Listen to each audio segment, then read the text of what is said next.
दोस्तों, काशी में एक समय एक गरीब ब्राह्मण दंपति रहते थे। वह इस बात से दुखी थे कि उनके यहाँ कोई संतान नहीं थी। संतान प्राप्ति के लिए उन्होंने भगवान शिव की तपस्या करी। लंबे समय तक तपस्या करने के पश्चात एक दिन भगवान शिव प्रकट हुए। भगवान शिव ने उनसे वरदान मांगने को कहा। ब्राह्मण दंपति ने भगवान शिव से कहा कि प्रभु, हमारे यहाँ कोई संतान नहीं है, हम इससे बड़े दुखी हैं, हमें संतान प्राप्त हो जाए, कृपया हमें ऐसा वरदान दे दो। भगवान शिव ने कहा कि तुम्हें पुत्र की प्राप्ति होगी, किंतु तुम किस तरह का पुत्र चाहोगे, कुपुत्र या सुपुत्र? ब्राह्मण दंपति ने कहा कि हमें कुपुत्र और सुपुत्र के बारे में बताओ। भगवान ने कहा कि सुपुत्र जो होगा उसकी आयु 5 वर्ष होगी और कुपुत्र जो होगा वह लंबे समय तक जिएगा। ब्राह्मण ने कहा कि प्रभु, हमें सुपुत्र ही दीजिए। भगवान शिव उनको वरदान देकर अंतर्ध्यान हो गए। कुछ समय पश्चात उनके यहाँ पुत्र ने जन्म लिया।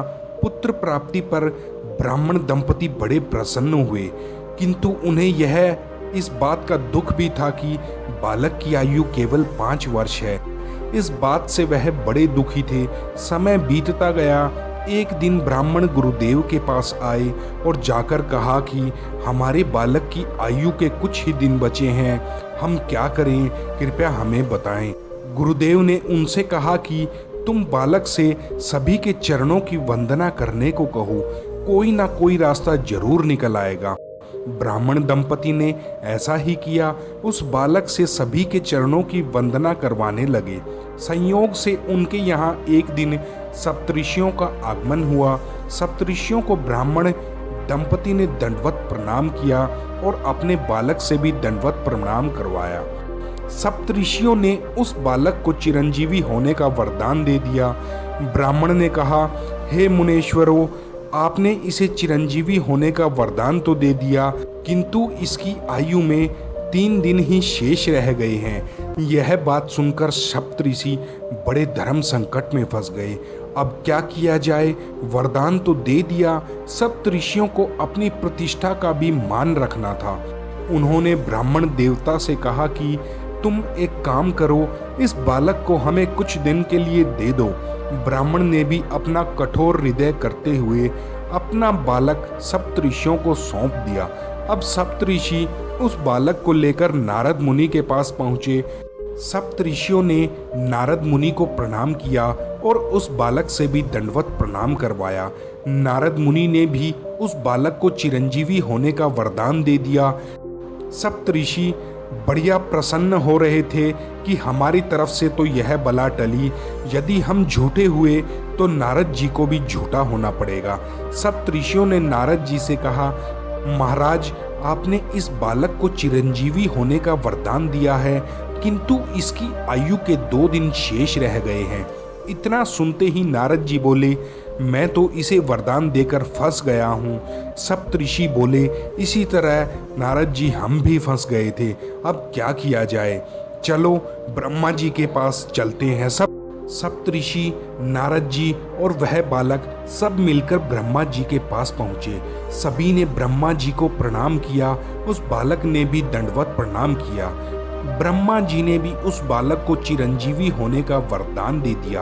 अब तो नारद जी भी बड़े प्रसन्न हुए। नारद जी ने सोचा, अपने सिर से भी बला टली, यदि हम झूठे हैं तो ब्रह्मा जी को भी झूठा होना पड़ेगा। नारद मुनि ने ब्रह्मा जी से कहा, भगवान, आपने इस बालक को चिरंजीवी होने का वरदान दिया है, किंतु इसकी आयु में 1 दिन शेष रह गया है। ब्रह्मा जी भी इस बात को सुनकर धर्म संकट में आ गए। अब क्या किया जाए? ब्रह्मा जी ने कहा, चलो भगवान शिव के पास चलते हैं, होनी को वही टाल सकते हैं। विधि के विधान को बदलने का सामर्थ्य केवल भगवान शिव के पास है। सब मिलकर भगवान शिव के पास गए। सभी ने मिलकर भगवान शिव को प्रणाम किया। उस बालक से भी दंडवत प्रणाम करवाया। भगवान शिव ने भी उसे चिरंजीवी होने का वरदान दे दिया। अब तो नारद जी, ब्रह्मा जी, सप्तऋषि जी सब बड़े प्रसन्न हुए। भगवान शंकर जाने और यह बालक जाने। भगवान शिव से ब्रह्मा जी ने कहा कि आपने इस बालक को चिरंजीवी होने का वरदान दिया है, किंतु इसकी आयु केवल 1 दिन शेष रह गई है।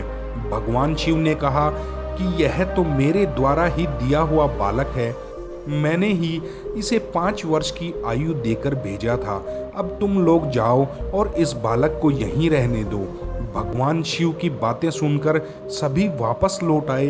भगवान शिव ने उस बालक से कहा कि शिवजी की प्रतिमा के समक्ष बैठकर बेलपत्र की पत्तियां चढ़ाओ और ओम नमः शिवाय का जाप करो। बालक ऐसा ही करने लगा। कुछ समय बाद यमराज उस बालक को लेने के लिए आ गए। समय होते ही यमराज ने उसके गले में फंदा डाल दिया। बालक घबराया, चिल्लाया और शिवजी की प्रतिमा से लिपट गया। भगवान शिव ने यमराज से कहा, क्या कर रहे हो? यमराज ने कहा, भगवान इसकी आयु के 5 वर्ष पूरे हो गए हैं।